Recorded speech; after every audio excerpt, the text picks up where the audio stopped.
আপনার গার্লফ্রেন্ডের নাম্বারটা একটু আমাকে দেন, আমি একটা কল করি, দেখি আমি তাকে ইমপ্রেস করতে পারি কিনা। ওকে। আপনি হচ্ছে গিয়ে কিছু হিন্টস দেন আপনার গার্লফ্রেন্ড সম্পর্কে। আমার গার্লফ্রেন্ডের নাম সাদিয়া, ওর বাসা ফরিদপুরে। নাম্বার। হ্যালো, আসসালামু আলাইকুম। ওয়ালাইকুম আসসালাম। কে আপনি? সাদিয়া বলছেন? জি। আমাকে আপনি চিনবেন না, আমি আর কি আপনাকে অনেকদিন ধরে ফেসবুকে ফলো করি। কেন কল করেছেন? আপনার পরিচয় কি? অ্যাকচুয়ালি আমার নাম হচ্ছে মাহিন, তো আপনি আমাকে চিনবেন না, পরিচয় দিয়েও লাভ নেই। আপনি দেখতে যেরকম সুন্দর, আজকে কল করার পর মনে হলো আপনার বয়সটাও এরকম সুন্দর। মানে আপনি সব দিক দিয়ে পারফেক্ট। মানে একটা মানুষ এত সুন্দর কিভাবে হয়, মানে আমি আর কি কল্পনা করেও পারতেছি না।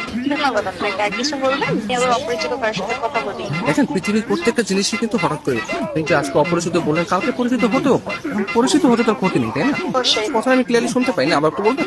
শুনতে পাচ্ছেন না? হ্যাঁ, এখন শুনতে পাচ্ছি। মানে আপনার কথা শুধু আমার কানে না, আমার মনেও পৌঁছে যাচ্ছে। আপনি বলেন। আপনি অনেক ভালো ফ্লার্ট করতে পারেন। আমি কোনো ফ্লার্ট করতেছি না, আমি আসলে সত্যি সত্যি মানে সত্যি কথাই বলতেছি। ধন্যবাদ। আপনি কোথায় থাকেন? আসলে ছোটবেলা থেকে আমি অনেক জায়গায় থেকেছি, কখনো ঢাকা, কখনো খুলনা, যশোর, মাদারীপুর। বাট এগুলো সবকিছু না টেম্পোরারি। আমি এখন বর্তমানে পার্মানেন্ট ভাবে নতুন একটা জায়গায় থাকতে যাচ্ছি। জি, সেই জায়গাটা কোথায়? আপনার মনে একটু একটা জায়গা হবে? না, আপাতত নেই। অপরিচিত কাজে জায়গা খুঁজে পাচ্ছি। অপরিচিত বলতে আমরা চাইলে কিন্তু পরিচিত হতে পারি। আপনি চাইলে আমরা কথা বলতে পারি, দরকার ভিডিও কল অথবা মিটও করতে পারি। কিন্তু আমি তো আপনাকে দেখিনি, আপনি আমাকে দেখেছেন। রাতের দিকে তাহলে আমরা ভিডিও কলে আসি। আচ্ছা, আপনি তখন আমাকে হোয়াটসঅ্যাপে আপনার ছবি সেন্ড করেন। ও আচ্ছা। যদি মনে হয় যে না, কথা বলা যায় বা ভালো লাগে, তাহলে আমি আপনার সাথে কন্টিনিউ করবো, সমস্যা নেই। তো আপনি কোন ধরনের ফটো দেখতে যাচ্ছেন?